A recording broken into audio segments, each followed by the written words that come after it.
Israel এবং আমেরিকার পাঠানো ঘাতক বাহিনী ইরানে পা রাখতেই তাদের কবরে পাঠিয়ে দিল ইরানের বিপ্লবী গার্ড বাহিনী বা আইআরজিসি। কুর্দি বিচ্ছিন্নতাবাদী গোষ্ঠী পিজেএকে, যাদের মোসাদ এবং সিআইএ ব্যবহার করে ইরানের বুকে ছুরি মারতে চেয়েছিল, আজ তারাই নিশ্চিহ্ন। ইরাক সীমান্ত দিয়ে ইরানে ঢোকার চেষ্টা করতেই তাদের উপর নেমে আসে আগুনের বৃষ্টি। ইলাম এবং কেরমানশাহ প্রদেশের পাহাড়ি এলাকা আজ ইসরায়েলি দালালদের বদ্ধভূমিতে পরিণত হয়েছে। সবচেয়ে চমকপ্রদ এবং গোপন খবর হল, এই সফল অপারেশনের নেপথ্যের নায়ক অটোমানদের উত্তরসূরি তুরস্ক। আঙ্কারার গোয়েন্দা সংস্থা MIT ইরাকের গহীন জঙ্গল থেকেই এই জঙ্গিদের ট্র্যাক করছিল। তারা জানত কখন, কোথায় এবং কিভাবে এই কুর্দি বাহিনী ইরানে ঢুকবে। তুরস্ক সেই গোপন তথ্য তেহরানকে দিয়ে দিয়েছে। ইরান এবং তুরস্কের এই যৌথ আঘাতে ইসরায়েলের প্রক্সি বাহিনী ধুলোয় মিশে গেছে। আমেরিকা চেয়েছিল ইরানে আগুন জ্বালাতে, কিন্তু সেই আগুনে পুড়ে ছাই হল তাদেরই পালিত সাপ। আজকের ভিডিওতে আমরা দেখব কিভাবে দুই মুসলিম শক্তি এক হয়ে শত্রুর ষড়যন্ত্র নস্যাৎ করে দিল। কিন্তু প্রশ্ন হল, কিভাবে তুরস্কের গোয়েন্দা সংস্থা MIT ইরাকের গহীনে লুকিয়ে থাকা ইসরায়েলি প্রক্সি পিজেএকের প্রতিটি মুভমেন্ট নিখুঁতভাবে ট্র্যাক করল? এরদোয়ান কি ইরানের সাথে হাত মিলিয়ে কুর্দি বিচ্ছিন্নতাবাদীদের শেকড় উপড়ে ফেলার শপথ নিয়েছেন? আইআরজিসি কি এমন মরণফাঁদ পেতেছিল যাতে পা দেওয়া মাত্রই ইলাম এবং কেরমানশাহ প্রদেশে পিজেএকের পুরো এলিট বাহিনী ধ্বংস হয়ে গেল? এটি কি ইরানের গোয়েন্দা সক্ষমতার এক বড় বিজয়, নাকি তুরস্কের বন্ধুত্বের উপহার? ইসরায়েল এবং আমেরিকা কেন পিজেএকে ব্যবহার করে ইরানে হামলা চালাতে চেয়েছিল? এই কুর্দি বিচ্ছিন্নতাবাদীরা কি আসলে মোসাদের হয়ে কাজ করা ভাড়াটে সৈন্য? তাদের পেছনে কারা অর্থ ঢালছে? ইরান এবং তুরস্কের এই অভূতপূর্ব গোয়েন্দা সহযোগিতা কি মধ্যপ্রাচ্যের নতুন সমীকরণের জন্ম দিচ্ছে? ইসরায়েল কি এখন বুঝতে পারছে যে তাদের প্রক্সি যুদ্ধের দিন শেষ? আমেরিকা কি এই অঞ্চলে তাদের নিয়ন্ত্রণ হারাচ্ছে? এই সব প্রশ্নের উত্তর জানতে এবং আন্তর্জাতিক রাজনীতির এ শ্বাসরুদ্ধকর নাটকের প্রতিটি দৃশ্য দেখতে ভিডিওটিতে একটি লাইক দিয়ে শেষ পর্যন্ত আমাদের সাথেই থাকুন। চলুন অপারেশনের গভীরে যাওয়া যাক। গত কয়েকদিন ধরে ইরাক সীমান্তে এক অদ্ভুত তৎপরতা লক্ষ্য করা যাচ্ছিল। কুর্দি বিচ্ছিন্নতাবাদী গোষ্ঠী পিজেএকের বা পিজাকের একটি বড় দল ইরানের কুর্দিস্তান অঞ্চল থেকে ইরানের দিকে এগোচ্ছিল। তাদের লক্ষ্য ছিল পরিষ্কার, ইরানের ইলাম এবং কেরমানশাহ প্রদেশে ঢুকে নাশকতা চালানো। তারা চেয়েছিল ইরানের নিরাপত্তা বাহিনীর উপর হামলা চালিয়ে অস্থিতিশীলতা তৈরি করতে। তাদের হাতে ছিল আমেরিকার দেওয়া অত্যাধুনিক অস্ত্র এবং ইসরায়েলি যোগাযোগ সরঞ্জাম। এ যোদ্ধারা ভেবেছিল দুর্গম পাহাড়ি পথ দিয়ে তারা সহজেই ইরানে ঢুকে পড়বে। তারা জানত না তাদের প্রতিটি পদক্ষেপের উপর নজর রাখা হচ্ছে। তারা ছিল আসলে অন্ধকারের যাত্রী, যারা নিজেদের অজান্তে মৃত্যুর দিকে এগিয়ে যাচ্ছিল। এখানে দৃশ্যে প্রবেশ করে তুরস্কের জাতীয় গোয়েন্দা সংস্থা MIT। তুরস্ক দীর্ঘদিন ধরে পিজেএকে এবং পিকেকের উপর নজর রাখছে। MITর এজেন্টরা ইরাকের কুর্দিস্তানে গভীরভাবে সক্রিয়।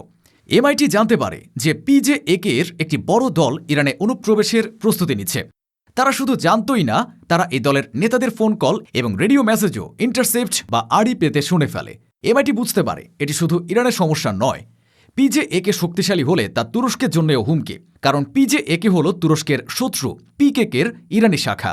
তাই তুরস্ক কালবিলম্ব না করে এই ইন্টেলিজেন্স বা গোয়েন্দা তথ্য ইরানের আইআরজিসির সাথে শেয়ার করে। তুরস্কে দেওয়া তথ্যে ছিল অনুপ্রবেশের সময়, রুট এবং যোদ্ধাদের সংখ্যা।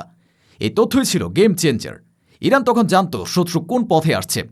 তুরস্কের MIT শুধু তাদের অবস্থানই চিহ্নিত করেনি, তারা কুর্দিদের এনক্রিপ্টেড রেডিও সিগন্যাল হ্যাক করে ফেলেছিল। পিজেএকের কমান্ডাররা যখন তাদের যোদ্ধাদের নির্দেশ দিচ্ছিল, তখন সে নির্দেশের একটি কপি সোজা চলে যাচ্ছিল আইআরজিসির ওয়ার রুমে। তুরস্কের ইলেকট্রনিক ওয়ারফেয়ার সিস্টেম কোরাল ব্যবহার করে MIT কুর্দিদের যোগাযোগ ব্যবস্থা সম্পূর্ণভাবে নিজেদের নিয়ন্ত্রণে নিয়ে নেয়। এর ফলে ইরান আগেভাগে জানতে পারে শত্রু কখন আক্রমণ করবে এবং তাদের পালানোর পথ কোনটি। এই রিয়েল টাইম ইন্টেলিজেন্স বা তাৎক্ষণিক গোয়েন্দা তথ্যই আইআরজিসিকে এক নিখুঁত অ্যাম্বুশ সাজাতে সাহায্য করে। তুরস্কের দেওয়া তথ্যের ভিত্তিতে আইআরজিসি ইলাম এবং কেরমানশাহ সীমান্তে এক বিশাল ফাঁদ পাতে। তারা পিজেএকের আসার পথে ল্যান্ডমাইন পুঁতে রাখে এবং স্নাইপার মোতায়েন করে। যখনই কুর্দি বিচ্ছিন্নতাবাদীরা সীমান্ত পার হয়ে ইরানে প্রবেশ করে, তখনই আইআরজিসি তাদের উপর ঝাঁপিয়ে পড়ে। ড্রোন থেকে ফেলা বোমায় ছিন্ন ভিন্ন হয়ে যায় তাদের কনভয়। যারা বেঁচেছিল তাদের উপর শুরু হয় আইআরজিসির গ্রাউন্ড ফোর্সের গুলিবর্ষণ। কুর্দি সূত্রগুলো স্বীকার করেছে তাদের অধিকাংশ যোদ্ধাই এ সংঘর্ষে নিহত হয়েছে। কেউই পালাতে পারেনি। ইরান তাদের এমনভাবে ঘিরে ফেলেছিল যে আত্মসমর্পণ ছাড়া তাদের আর কোনো পথ খোলা ছিল না। কিন্তু তারা লড়াই করার চেষ্টা করেছিল এবং আইআরজিসির হাতে ধ্বংস হয়েছে। কিন্তু প্রশ্ন হলো, এই পিজেএকে কারা? কেন তারা ইরানে হামলা করতে চায়? বিশ্লেষকরা বলছেন এরা আসলে ইসরায়েল এবং আমেরিকার প্রক্সি বাহিনী বা ভাড়াটে সৈন্য। ইসরায়েল সরাসরি ইরানের সাথে যুদ্ধে জড়াতে ভয় পায়, তাই তারা এই কুর্দি বিচ্ছিন্নতাবাদীদের ব্যবহার করে। মোসাদ তাদের অস্ত্র দেয়, প্রশিক্ষণ দেয় এবং টাকা দেয়।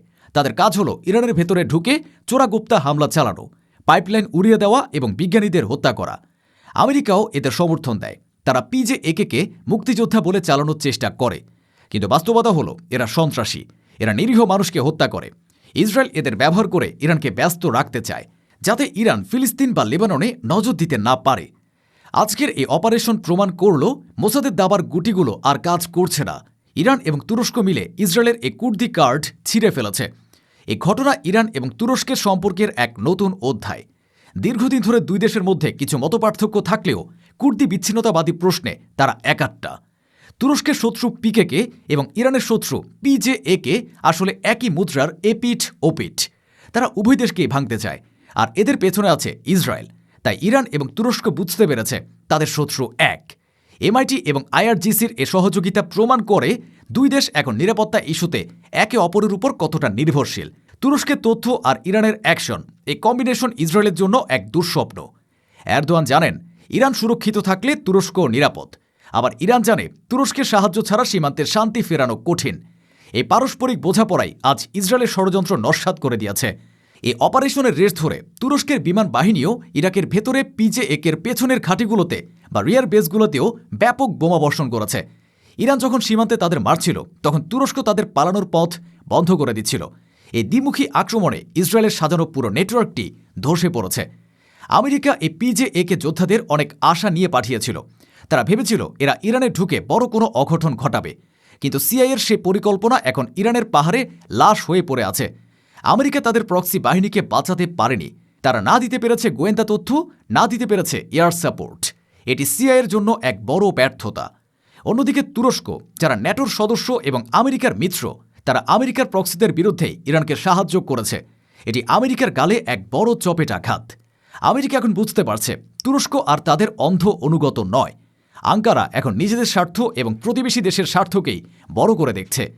এই কুর্দি বাহিনী ধ্বংস হওয়ার ফলে ইসরায়েল ইরানে তাদের চোখ এবং কান হারিয়েছে। পিজেএকে ছিল মোসাদের গ্রাউন্ড ইন্টেলিজেন্স বা মাঠ পর্যায়ের গোয়েন্দা। তারা ইরানের সামরিক মুভমেন্টের খবর ইসরায়েলকে দিত, কিন্তু এখন তারা নিশ্চিহ্ন। ইসরায়েল এখন আর জানবে না ইরানের সীমান্তে কী হচ্ছে।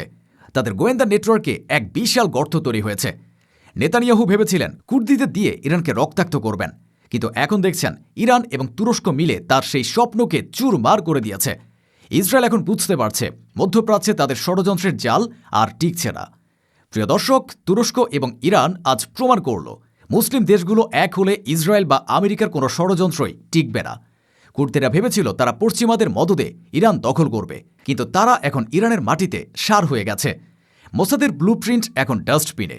এমআইটি এবং আইআরজিসির এই যৌথ অপারেশন ভবিষ্যতের জন্য এক উজ্জ্বল দৃষ্টান্ত। এটি প্রমাণ করে প্রতিবেশীরা যদি এক থাকে, তবে বাইরের শত্রুরা কিছুই করতে পারে না। আপনারা কি মনে করেন, ইরান এবং তুরস্কের এ জোট কি ইসরায়েলকে মধ্যপ্রাচ্য থেকে বিতাড়িত করতে পারবে? আমেরিকার প্রক্সি যুদ্ধের কি এখানেই শেষ? কমেন্টে আপনাদের মূল্যবান মতামত জানান।